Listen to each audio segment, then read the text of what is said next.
Hello, BookTube, and welcome to Friday Reads. Friday's rolled around again. Do apologize, my breathing is not the best today. It was pretty good yesterday, but today it's tanked a bit. But even so, I've had a pretty good reading week. And because I started last weekend, I started and pretty well finished by Monday. Berlin Alexanderplatz by Alfred Doblin.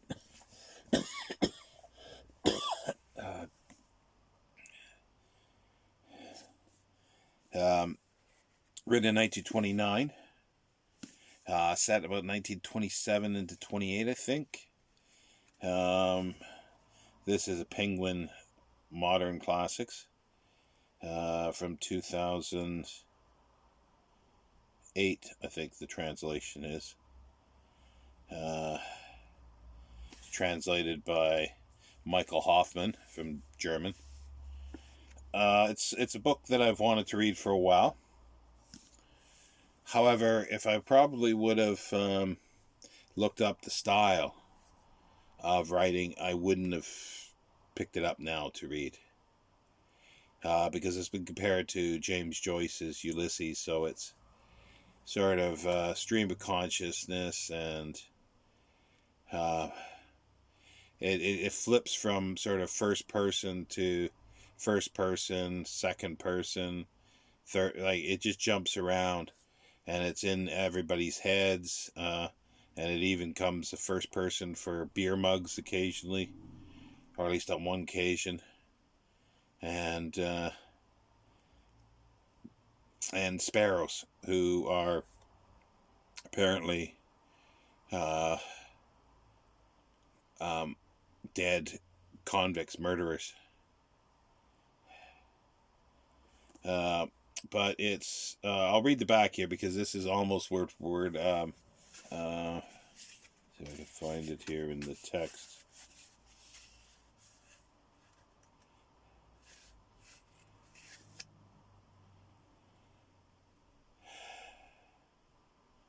Not sure where it is, but Franz Biberkopf is back on the streets of Berlin,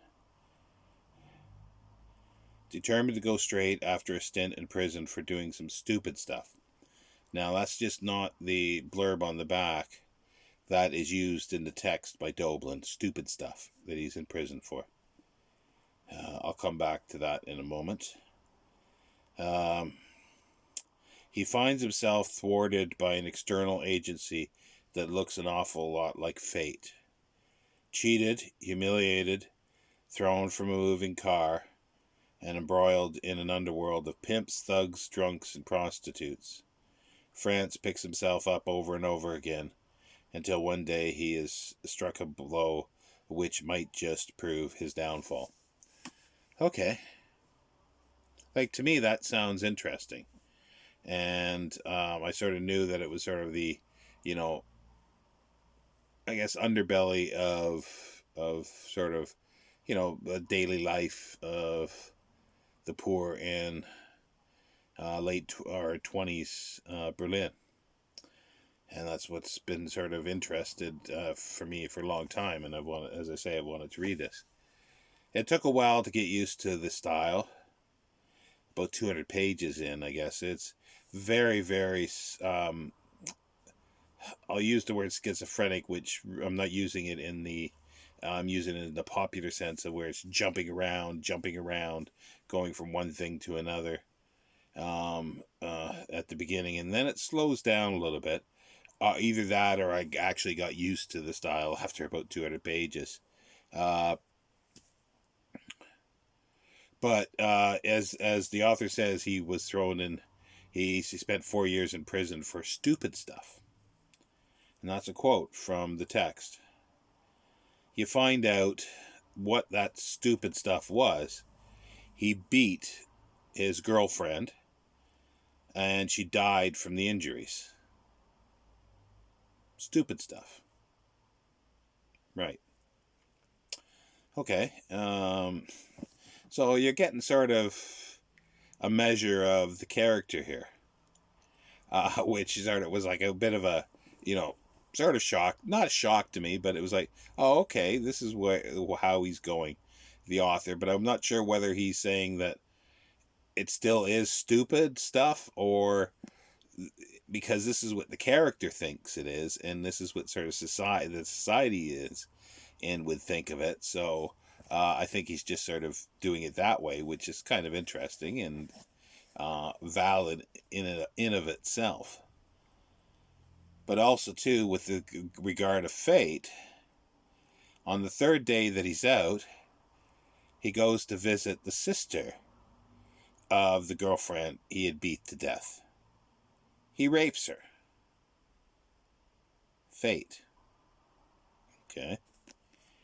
Well, anyway. And then, he becomes a pimp himself, of his sort of third or fourth girlfriend he has, like within however many months. Um, but he gets caught up with some thieves. A gang that go in and steal product, whatever, like coats, furs, you name it. But he runs foul of one of them, and he throws him out of a moving car, and as a result, he loses his arm, so he can't sort of do gainful employment. So hence, he becomes the pimp.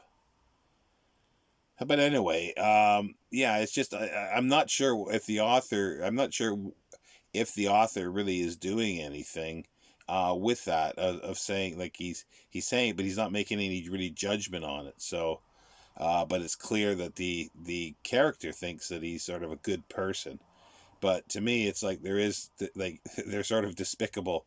Every person is, but that's fine. It's the underbelly of street life and in gangs, and the women in there are just, chattel, basically, or passed around from person to person, in a sense, and beat and murdered. Um, so yeah, but either way, I did enjoy it. The style of writing, I think, like, it's 450 pages, and there's so much stuff in there that I think could have been just axed, and it still would have worked.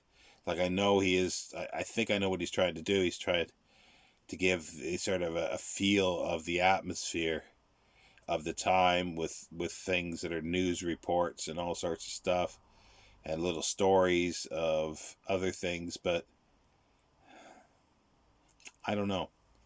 I could have missed a lot, because, as I say, it is not the easiest of reads to begin with, and the way my brain is not working too well at the moment with brain fog, I could have missed stuff with this. So, but even though I enjoyed it, I think I understood it as much as possible. But as I say, there's no judgment being made, really, one way or another. It's up to the reader to make that. Anyway, that's too long on that one, I think. Anyway, uh, then the next one I started, I'll be finished it tonight or tomorrow at the latest. I have about 100 pages left, including the introduction. It is Norman Collins's "London Belongs to Me." It was written in 1945, and it's just a sort of pre-World War II novel. Quite hefty, 740 pages long. Um, and it takes over, I think, about a year, by the looks of it. And it's more or less, well, it is focused on the household, the tenants of a house in South London, and south of the river, an E10 or EC10, or something like that, or 4, 10 Dulcimere Street in Kennington. Um, Yeah, it's 1938 and then into 1939, and the war has started. And it's about the tenants, couple families, an elderly couple. He's just retired the Christmas 38 from a job he's been at for 42 years, and he dreams of getting a cottage, to spend his retirement years in. From, like, I think he's saved up about £500, his life savings. He's got two children. One's already married with a child, who's an executive or managing at the co-op. Daughter who's working in an office, who winds up, eventually marries a newly qualified doctor. There's a mother and son that lives level up, I think it is. He's a mechanic, but he gets into trouble. He he was asked to sort of do a few things on a stolen Bentley, but then he got shafted a little bit. He only got part of the money for doing the work, so he figured, well, he'll go into business himself. So he steals a car, but he picks up a woman that he knew, and she freaks out, and they have a little scuffle in the vehicle after he almost hits a policeman. He gives her a good shove and hits her, and she flies out of the vehicle and dies. He flees. They catch him. They convict him. But he gets a reprieve at the end from being hanged, and he winds up, they don't say how long in prison, but he'll be there for a while, for the duration of the war, for sure. They might say it in the rest of the book here. But yeah, so I don't know how it's going to end really at the moment, but and there's a couple other characters in there, and there's a spiritualist that lives in the basement, who sort of seduces the landlady, the widowed landlady. He's a bit of a confidence trickster. There's a retired, not retired, but washed up actress, stage, working in nightclubs, and a guy is in late 50s who lost an executive job and just couldn't find anything else, and it just, takes anything, and currently working as a night watchman.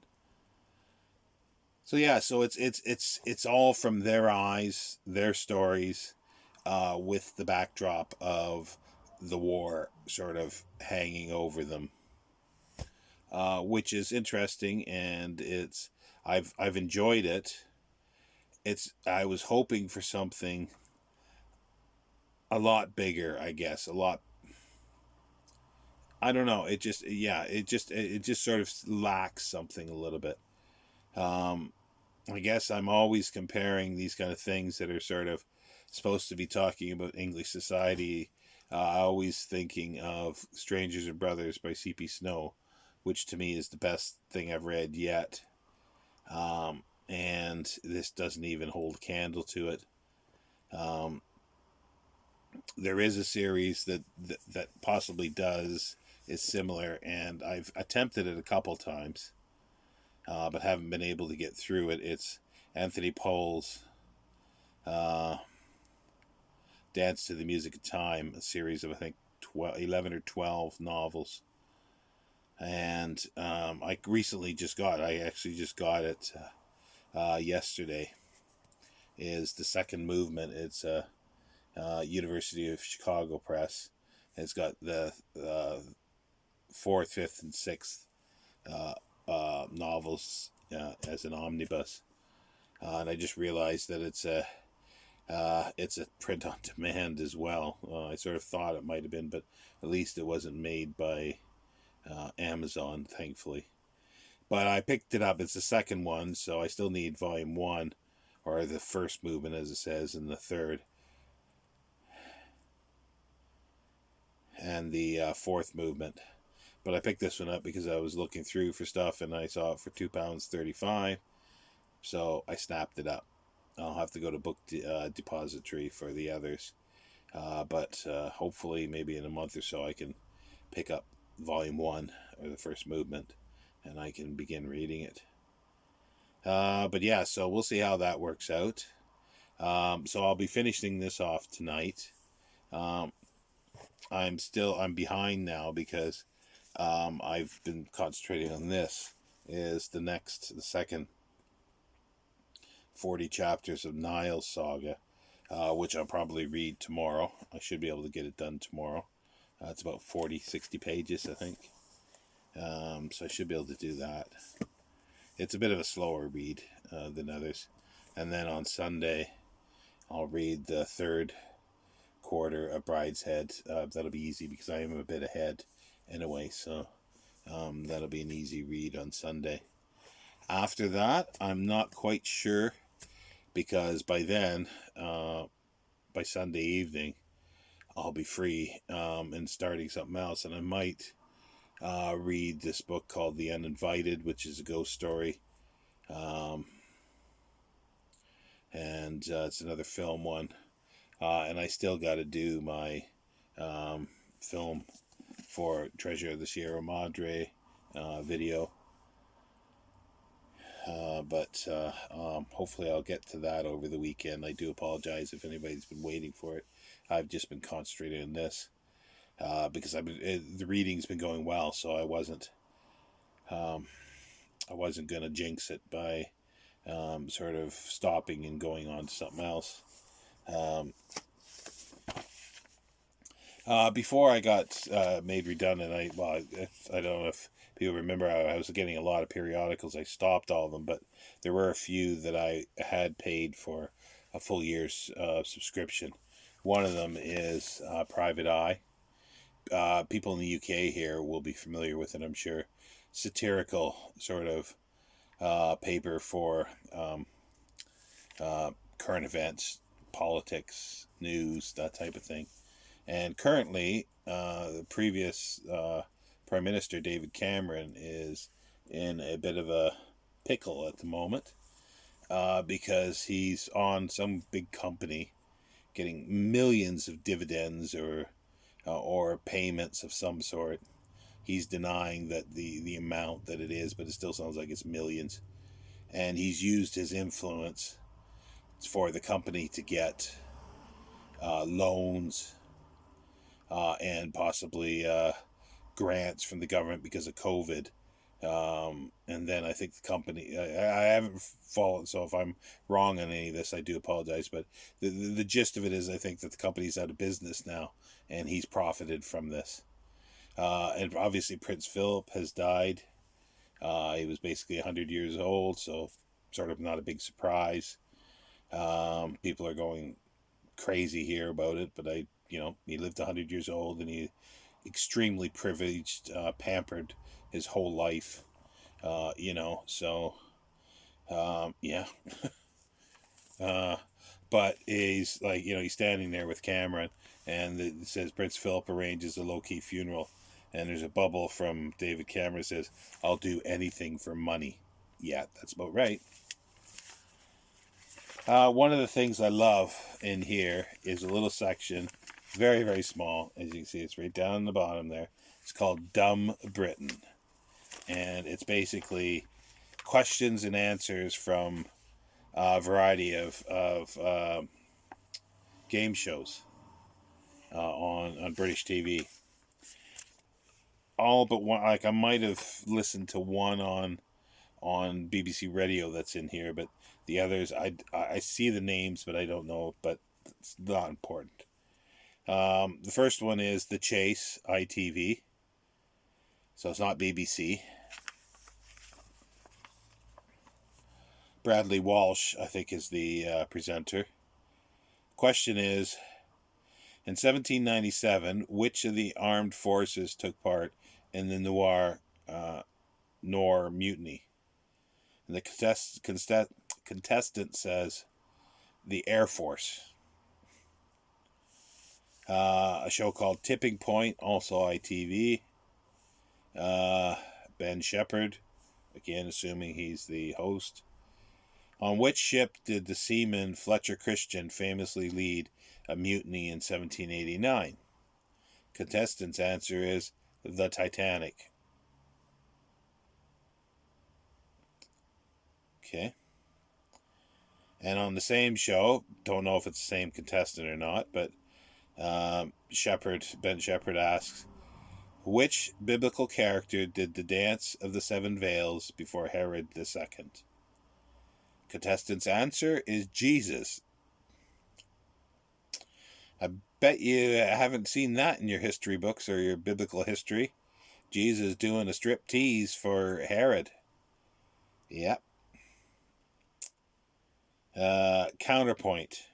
Radio 4, so this is BBC Radio 4. Paul Gambasini, I think. According to the song title of let's try this again. According to the song title by America, what didn't the horse have? Contestant's answer is legs. I've been through the desert on a horse with no legs. Well, it scans, so why not? Dumb Britain, it's called. I love it. As you can see, there's lots of stuff. There's little comics, and it's just great because they have little inserts like that where they will say, so much money the government refused to spend on something, like usually for poor people, but then we'll spend 50 million on something to redecorate the Conservatives' office or something like that. That's the kind of thing that they sort of pull up and do. So yeah, it's bi-weekly. It's a great little newspaper thing. It's done on newsprint but in a magazine form. So that's about it. I still get some archaeology stuff, but they're just mangled by the time they come because they get folded up and broken. They're torn half almost by the time I get them. I've given up with the local post office. I've made complaints, like official complaints. Still doesn't do anything. They just don't care. And I just wanted to make one little note, if you're still with me here. So I'm taking a lot longer than I had hoped for, but I've had several messages of people sort of complaints of the topics that I'm doing on my channel here, saying that I should be doing, more recent releases of books, discussing that. And also, why am I talking about film? And it's like, well, it is my channel, and it's my choice what to put on here and what I'm reading. My suggestion is, if you're still watching these people that have sent me this, then find some channels that do talk about new releases. There's many out there. And you're not going to find much on my channel with this, so why are you watching it then?